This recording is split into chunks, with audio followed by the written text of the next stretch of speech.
अधिक मास महात्म्य अध्याय 29. कदर्य ब्राह्मणाची कथा.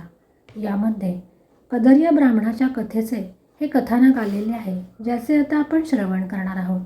त्यापूर्वी श्री गणेशाला, गुरुदेवतांना आणि पुरुषोत्तमाला वंदन करूया आणि श्रवणाला प्रारंभ करूया.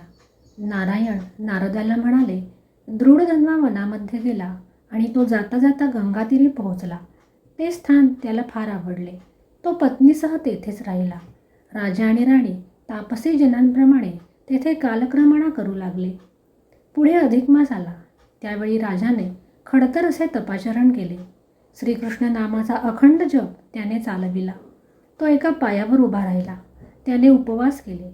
महिनाभर तपोनिष्ठ राजाची ती सर्व सेवा त्याची पत्नी गुणसुंदरी ही करत होती.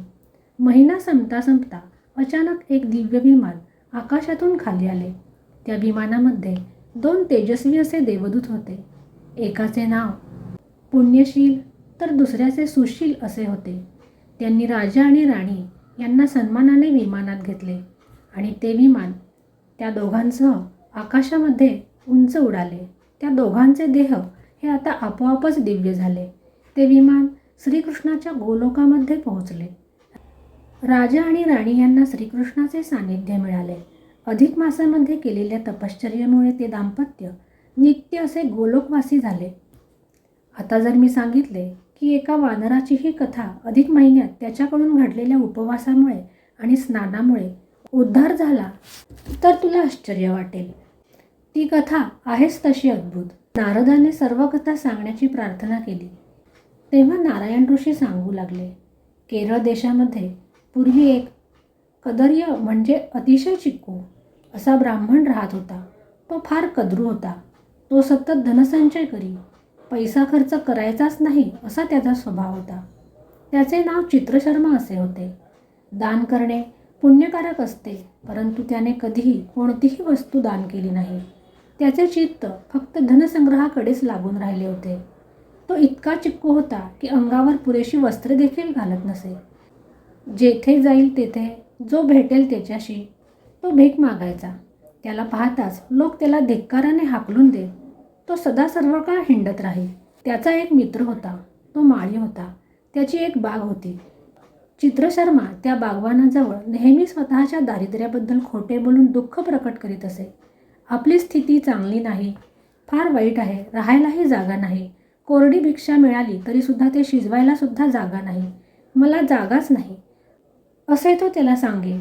त्या माळ्याला त्याची दया आली आणि त्याने त्याला बागेत राहण्यासाठी जागा दिली. यामुळे कदर्याला फार आनंद झाला. तो त्या बागेमध्ये राहू लागला. माळ्याला सर्वतोपरी मदत करून त्याने माळ्याचा विश्वास संपादन केला होता.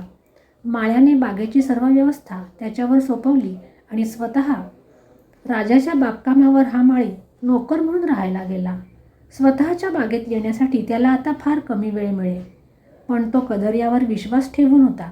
त्याला आता चिंता नव्हती. कदर्य स्वतः फळे खाई आणि पुष्कळ फळे ही विकून टाकी आणि पैसे मिळवी. ते धन तो भूमीमध्ये पुरून ठेवी.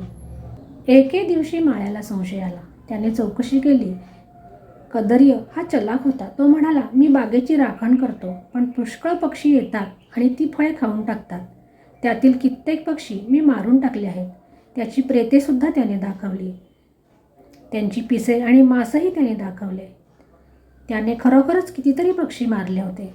त्यामुळे माळ्याची आता खात्री पटली. त्याचा जास्तच विश्वास त्याच्यावर आता बसला.